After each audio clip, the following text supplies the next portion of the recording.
പുതിയൊരു വീഡിയോയിലേക്ക് എല്ലാവർക്കും സ്വാഗതം. ഇന്നത്തെ വീഡിയോ Canonന്റെ G570 എന്ന പ്രിന്ററിന്റെ ഡ്രൈവർ എങ്ങനെ ഡൗൺലോഡ് ചെയ്ത് ഇൻസ്റ്റാൾ ചെയ്യാം എന്നതിനെക്കുറിച്ചുള്ള ഒരു സിമ്പിൾ വീഡിയോ ആണ്. വീഡിയോ കാണുമ്പോൾ എൻ്റെ ചാനൽ സബ്സ്ക്രൈബ് ചെയ്യുക, ലൈക്ക് ചെയ്യുക, കമൻറ്റ് ചെയ്യുക, ഷെയർ ചെയ്യുക. അപ്പോൾ ഓക്കെ, നേരെ വീഡിയോയിലോട്ട് പോവാം.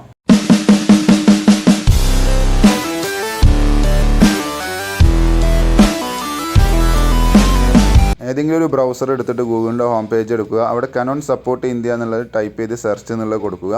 നിങ്ങൾക്ക് ഇവിടെ തന്നെ ഫസ്റ്റ് കാണാൻ സാധിക്കും Canon ഇന്ത്യ എന്ന Canon ഇന്ത്യയുടെ ഒഫീഷ്യൽ വെബ്സൈറ്റാണിത്. അത് ജസ്റ്റ് ക്ലിക്ക് ചെയ്യുക. അപ്പോൾ വെബ്സൈറ്റ് ഓപ്പൺ ആയി വരും.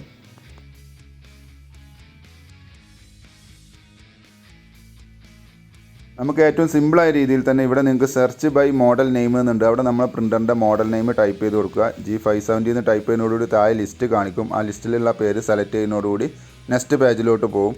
ഇവിടെ നിങ്ങൾക്ക് ആദ്യം ചെയ്യാനുള്ളത് നമ്മുടെ ഓപ്പറേറ്റിംഗ് സിസ്റ്റം, അതായത് നമ്മൾ വിൻഡോസ് അല്ലെങ്കിൽ മാക്ക് ഏത് വെർഷനാണെന്നുള്ളത് സെലക്ട് ചെയ്ത് കൊടുക്കണം. വിൻഡോസ് ആണെങ്കിൽ കൺഫ്യൂഷൻ വേണ്ട, ബ്രാക്കറ്റിൽ ഇതേപോലെ നിങ്ങൾക്ക് ഡിറ്റക്റ്റഡ് എന്നത് എഴുതി കാണിക്കുന്നത് കാണാൻ സാധിക്കും.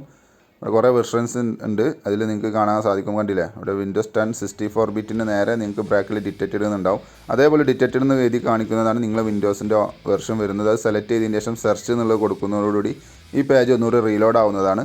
അതിൽ നിങ്ങൾക്ക് അവിടെ കുറേ ഓപ്ഷൻസ് ഉണ്ട്. അതിൽ നിങ്ങൾക്ക് ഈ കാണുന്ന ഫയൽ ജസ്റ്റ് ക്ലിക്ക് ചെയ്യുക. അപ്പോൾ ക്ലിക്ക് ചെയ്യുന്നതോട് നെക്സ്റ്റ് പേജിലോട്ട് പോകും. അവിടെ ഡൗൺലോഡ് എന്നുള്ള ക്ലിക്ക് ചെയ്യുന്നതോടുകൂടി നമ്മുടെ ഫയൽ ഡൗൺലോഡിങ് ആവുന്നത് നിങ്ങൾക്ക് മുകളിൽ കാണാൻ സാധിക്കും. കുറച്ച് നേരം വെയിറ്റ് ചെയ്യുന്നതോടുകൂടി ഫയലിൻ്റെ ഏകദേശം ഡൗൺലോഡ് കംപ്ലീറ്റ് ആവുന്നതാണ്. കംപ്ലീറ്റ് ആയി കഴിഞ്ഞാൽ ജസ്റ്റ് ആ ഡൗൺലോഡ് ചെയ്ത ഫയലിൻ്റെ അവിടെ ക്ലിക്ക് ചെയ്യുന്നു. അപ്പോൾ ഒരു എക്സ്ട്രാക്റ്റിംഗ് നടന്നുകൊണ്ട് നമ്മൾ ഇൻസ്റ്റാളേഷൻ ഫയൽ ഓപ്പണായി വരുന്നത് നിങ്ങൾക്ക് കാണാൻ സാധിക്കും. പ്രത്യേകം ശ്രദ്ധിക്കുക, പഴയ പ്രിൻ്ററിനെ അപേക്ഷിച്ച് ഈ മോഡൽ പ്രിൻ്ററിൽ ആദ്യം തന്നെ നിങ്ങൾ കമ്പ്യൂട്ടറും പ്രിൻ്ററും നമ്മൾ USB കേബിൾ കണക്റ്റഡ് ആയിരിക്കണം. പഴയ മോഡൽ പ്രിൻ്ററിൽ USB കേബിൾ കണക്റ്റ് ചെയ്യരുത്, ചോദിക്കുന്ന സമയത്ത് മാത്രമേ കണക്റ്റ് ചെയ്യാൻ പാടുള്ളൂ. പക്ഷേ ഈ മോഡൽ പ്രിൻ്ററിൽ അങ്ങനെയല്ല, ആൾറെഡി നിങ്ങൾ കണക്റ്റ് ചെയ്തിരിക്കണം, എന്നിട്ട് മാത്രമേ ഈ ആപ്ലിക്കേഷൻ ഇൻസ്റ്റാൾ ചെയ്യാൻ പാടുള്ളൂ. അപ്പോൾ നമ്മൾ ഇൻസ്റ്റാളേഷൻ ഫയൽ ഓപ്പണായി വന്നിട്ടുണ്ട്. താഴെ കാണുന്ന നെക്സ്റ്റ് എന്നുള്ളത് ക്ലിക്ക് ചെയ്യുക. അപ്പോൾ നെക്സ്റ്റ് പേജിലോട്ട് പോകും. അവിടെ നമ്മുടെ ഏത് റീജിയനിലാണ് നമ്മൾ, അതായത് ഏത് ഏരിയയിലാണ് നമ്മൾ, ഏഷ്യയിലാണ് ഞാനിപ്പോൾ ഉള്ളത്. അപ്പോൾ ഏഷ്യ സെലക്ട് ചെയ്തതിന് ശേഷം നെക്സ്റ്റ് എന്നുള്ളത് ക്ലിക്ക് ചെയ്യുന്നു. ഇവിടെ യെസ് എന്നുള്ളത് ക്ലിക്ക് ചെയ്യുക.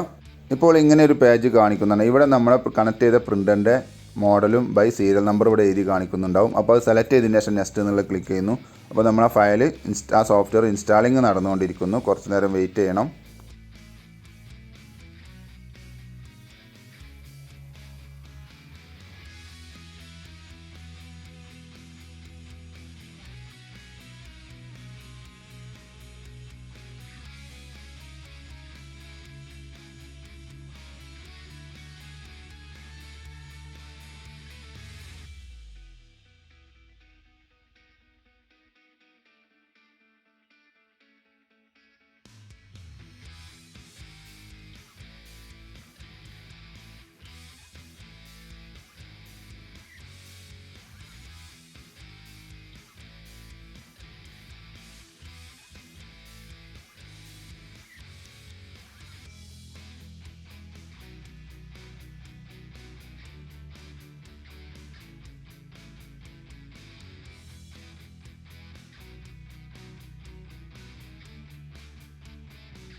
ഏകദേശം ഇൻസ്റ്റാളിങ് കംപ്ലീറ്റ് ആവാനായിട്ടുണ്ട്. യെസ് കംപ്ലീറ്റ് ആയിട്ടുണ്ട്, കണ്ടില്ല, ഇതേപോലെ മെസ്സേജ് കാണിക്കും. അപ്പോൾ താഴെ കാണുന്ന എക്സിറ്റ് എന്നുള്ളത് ക്ലിക്ക് ചെയ്യുന്നു.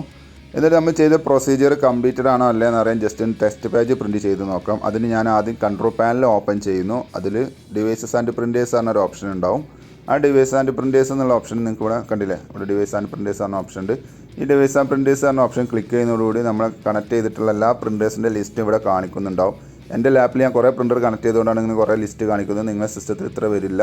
അപ്പോൾ നമ്മൾ പ്രിൻ്ററിൻ്റെ പേര് ഇവിടെ കാണിക്കുന്നുണ്ട്. അതിൻ്റെ റൈറ്റ് ബട്ടൺ ക്ലിക്ക് ചെയ്ത് പ്രിൻ്റർ പ്രോപ്പർട്ടീസ് എന്ന് ക്ലിക്ക് ചെയ്ത് കഴിഞ്ഞാൽ ഇതേപോലെ ഡയലോഗ് ബോക്സ് ഓപ്പൺ ആയി വരും. അവിടെ താഴെ കാണുന്ന പ്രിൻറ്റ് ടെസ്റ്റ് പേജ് എന്ന് ക്ലിക്ക് ചെയ്യുന്നതോടുകൂടി കമ്പ്യൂട്ടറിൽ നിന്നും പ്രിൻ്ററിലേക്ക് ഇതേപോലെ ടെസ്റ്റ് പ്രിൻറ്റ് വരുന്നതാണ്. ഇതേപോലെ ട്രൈ ചെയ്യുക.